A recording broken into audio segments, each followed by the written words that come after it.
This morning in the House, we tabled supplementary estimates for this fiscal year. And inside of those supplementary estimates were commitments which were made by the former government, which were not in last year's budget.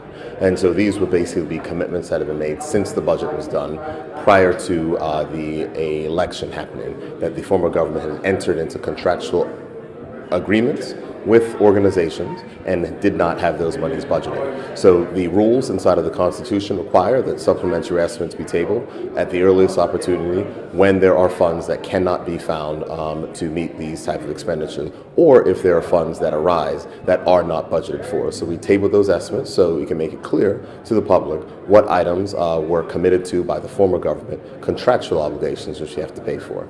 Inside of there was $4.3 million additional dollars for the America's Cup sponsorship guarantee. So our sponsorship guarantee ended up being a total of $19.3 million. $15 million was budgeted for, although the former government was advised to budget at least $18 million. They only budgeted $15 million, and therefore we had to find an additional $4.3 million to pay.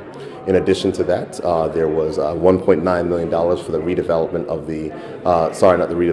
the infrastructure works required at St. George's for the new hotel. An agreement was made with Desarrollo's Hotel Co. Group that the government would be funding a certain number of works. So $1.9 million of those are in capital. There was an additional $800,000 of works which are not in capital, which will be accrued in future years insofar as free water. There was $2.8 million for the World Triathlon Series, something that was agreed to by the former government, and that is a $2.8 million fee of which we'll have to pay. And there were other things such as a $1.6 million of additional spending required for marine and ports. And this $1.6 million was because the former government did not put any additional money in the budget for the ferry services. And those ferry services clearly were used heavily during the America's Cup.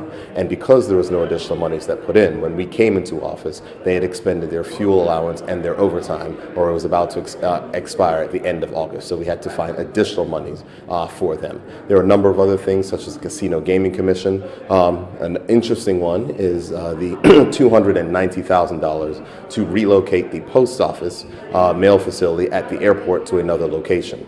The reason why we're having to move out of that location is when the former government privatized the airport to Acon, they gave them the lands on the airport as well. And inside of those lands are the facilities such as the airmail facility and others. And if we do not vacate those premises, the contract which was agreed to by the former government means that we would have to pay a penalty of $600,000 and then to start paying Acon rent. So we are moving out of that building, and even though the former government told us that no one would have to pay any rent, that we would not be paying rent to Acon, it is in fact not correct, and we will have to pay rent if we do not move, and we will suffer a penalty.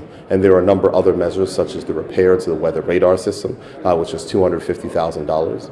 Previously, those monies were paid for out of the airport, but given that the government has given away and privatized the airport, and so Acon is getting $50 million of revenue in their first full year of operation, and we still have $50 million of expenses in addition to this additional expense because we have to fix the weather radar. It is necessary and required. So these are just some of the pictures. So we thought it would be a good idea to make sure that we separate the former commitments, things that were done by the former government, to things that will be done by us, and so the public can be clear and transparent, so we can be clear and transparent with the public insofar what were the commitments made by the former government as we decide to chart a new path going forward.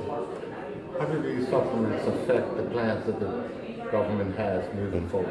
Well, I mean, they affect the plans because what we have to be mindful of is that we have to keep tight financial control. And there is a budget deficit, and we have a debt that we do not want to increase to a significant amount. So from that perspective, whereas before the spending was estimated to be a certain amount, the commitments that were made by the former government have pushed that spending up a great deal by $13 million.